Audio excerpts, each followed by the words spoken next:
Welcome back to my channel. This is 코인 노마드. 안녕하세요. 코인 노마드입니다. 굉장히 평온해 보이는 주말을 보내고 있습니다. 하지만 곧 방향성이 보일 것으로 보입니다. 큰 하락이 올지 큰 상승이 올지, 지금 위치는 삼각형 모양으로 곧 방향성을 보이면은 이런 식으로 상승을 하거나 하락을 해야 합니다. 하지만 상승한다고 해도 하락하고 상승하고 또 하락을 한다 하더라도 상승 후 다시 또 하락을 하는 이런 형태를 보일 것으로 생각이 됩니다. 중요한 뉴스가 있습니다. 제가 며칠 전에도 말했지만 제너시스, 이 제너시스는 FTX에 투자를 했던 회사인데 유동성 문제로 $1 빌리언 필요하다고 합니다.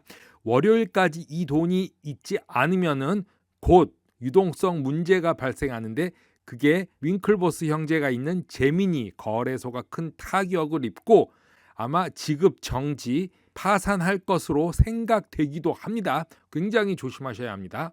자, 이렇게 유발한 것은 샘 뱅크만, 말하지 않아도 알겠죠. 이제 이런 와중에 에드워드 스노든은 분명히 하락은 맞다, 하지만 앞으로 일어날 일이 너무나 많다, 이렇게 말했습니다.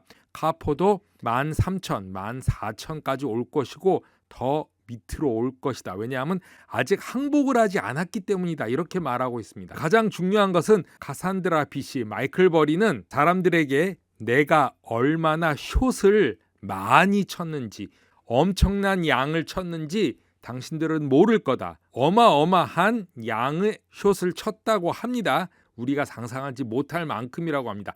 헤지펀드도 상상하지 못할 만큼 숏을 쳤다고 합니다. 이런 와중에 우리는 게리 겐슬러와 샘 뱅크만의 관계를 꼭 알아내야 하고, 이런 와중에 리플의 앞으로 미래를 생각하게 되는 것이죠. 자, 그럼 금리 인상에 대해서 잠깐 생각해 보면 역사상 유례 없이 네 번째 0.75 자이언트 스텝으로 네 번이 상승했습니다. 또 상승한다고 합니다.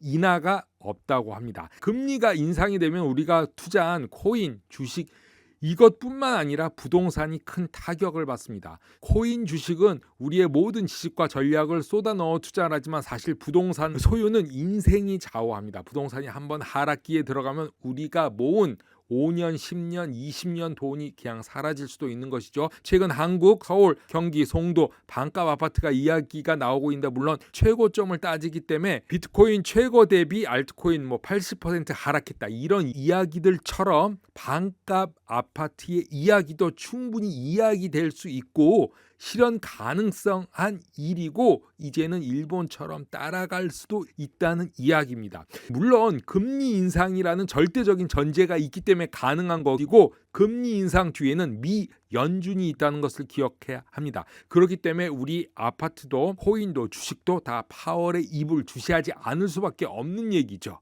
전에 언급드린 것 같이 환율은 이제 내려가고 있습니다. 강달러는 일정 수준 이상 넘어설 수 없게끔 설계되어 있습니다. 왜냐하면 미국 혼자 잘 살기 위해서는 유럽과 일본이 희생하여야 하는데 한계 상황까지 왔고, 0% 이하로는 더 이상 내려갈 수도 없고 올라가는 상황뿐이 없다.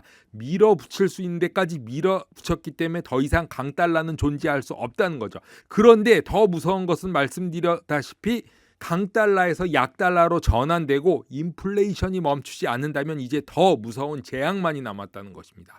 코인, 주식, 부동산 하락은 무서운 재앙의 시작인데 가장 취약한 계층, 중산층부터 몰락한다는 것이 문제입니다. 그렇기 때문에 우리는 버티고 살아남아야 된다라고 말을 하면서 오늘 시작하겠습니다. CNBC 최근 보고서에서 리플의 법률 고문 스튜어트 알데로티는 대부분의 리플 직원이 미국에 기반을 두고 있지만 대부분 리플 고객은 지불 플랫폼에 대한 규제 기간의 사례로 인해 다른 국가로 다 이동했다라고 말하고 있습니다. SEC 소송 역량으로 미국 밖에서 효과적으로 운영되고 있다라고 말하고 있는 것입니다. SEC는 리플랩스가 XRP를 등록되지 않은 증권으로 판매했다고 주장하면서 아직까지 소송을 진행 중인데, 본질적으로 리플 고객과 회사의 수익은 모두 미국 외부에서 발생한다고 말하면서 우리가 비록 여전히 미국 내에서 많은 직원을 두고 있지만 수익은 미국 밖에서 이루어지고 있다고 언급을 하고 있습니다. 리플에 대한 SEC 소송에 대해서 리플의 법률 고문 알데로티는 판사가 2023년 상반기에 판결을 내릴 것이라고 기대하면서 우리는 프로세스의 끝부분에 와 있다라고 강조를 했습니다. 자, 이 보고서에 따르면 리플이 SEC와의 의견 불일치에도 불구하고 리플의 정책 변호사들은 미국의 정책 위반자들과 매우 긴밀하게 협력할 것을 계획하고 있다면서 리플은 현재 유럽 전역에서 가상자산 서비스 제공자 라이센스를 취득하고 있으며 EU, 유럽에서 사업을 확장하고 있다고 말하고 있습니다.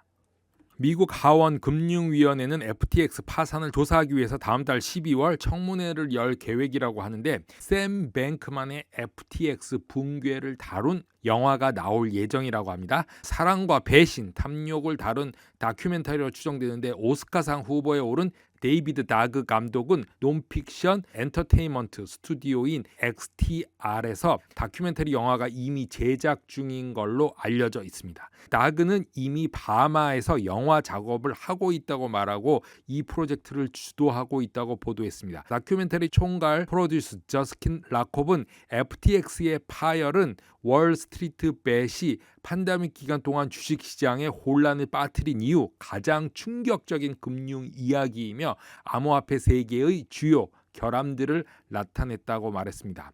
또한 유명한 논픽션 작가인 마이클 레위스는 이미 이런 것을 예상한 듯 뱅크만과 6개월 이상 만나면서 그에 대한 책을 쓸 계획을 했다고 말하고 있습니다. 자, FTX는 이달 초 뱅크맨이 자회사인 알라마다 리서치에 수십억 달러 상당의 고객 예치금을 대출함으로써 회사 자금을 잘못 취급했다는 비난을 받고 파산 신청했는데 하원금융위원회 곧 조사에 들어간다고 말하고 있습니다. 자, FBI는 송환 요청을 한 상태로 곧 송환되리라 보고 있습니다. 코인 노마드 오늘은 여기까지 하겠습니다. 감사합니다.